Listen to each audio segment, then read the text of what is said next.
Hokies!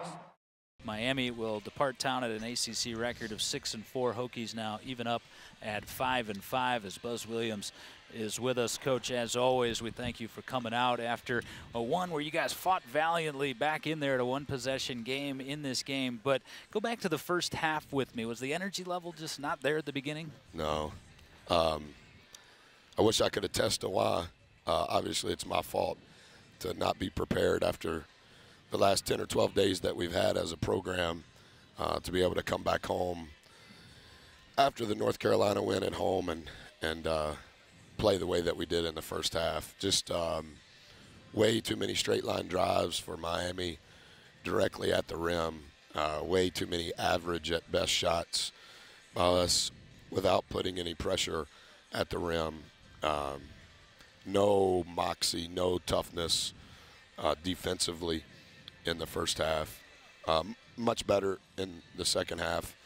We don't have the margin against any team in this league to play 20-ish minutes and think that that's going to be good enough, whether we're at home or on the road. So I'm not sure how to handle it or say it any sweeter than that. We've lost 3 games at home. We've won 3 games on the road. We're 0. There's 8 games to play, 4 at home, 4 on the road. It's going to get harder, and how we responded to this challenge was very disappointing. And so we'll take tomorrow off and see if we can regroup and play, in my opinion, the hottest team in the league on Wednesday. You know, you got off to a pretty good start, shoot the ball 7-2. I think you guys are up, and then J-Rob had that turnover, and it seemed to ignite Miami. They got off to that 13-0 run. And then you talked about we'll have to fight harder than ever to do that, and we'll determine our maturity level. Yep. That had to be a little disappointing there. We did not show the maturity that you have to win an ACC game, particularly when it's sold out and the ambiance was as good as it was. It's a nationally televised ESPN game, matinee. I mean, yeah, very disappointing.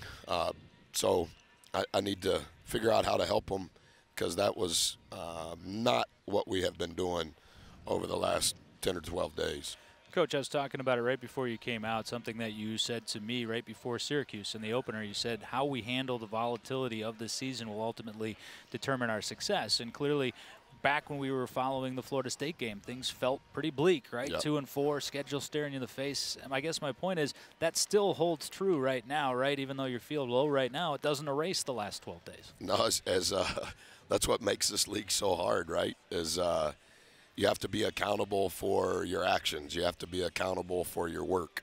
You have to be accountable for your body language. You have to be accountable in your ATOs. You have to be accountable in your free throws. You have to be accountable in your out-of-bounds plays. So that's what a true competitor wants to do.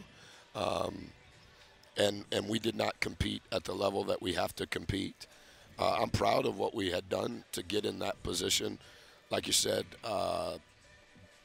below average for sure against Syracuse. Arguably the worst we've ever played at home against Virginia. And then kind of figured it out a little bit, and then didn't guard anybody against Florida State. And then, okay, now it's 2-4. Hey, we're embarrassed. How do we handle failure? Well, we handled failure way better than we handled success relative to today. So, yeah. When you look at KJ and Med, man, it's hard to win. You get 2 points and 4 rebounds out of those two guys, or 1 out of 10 field goals.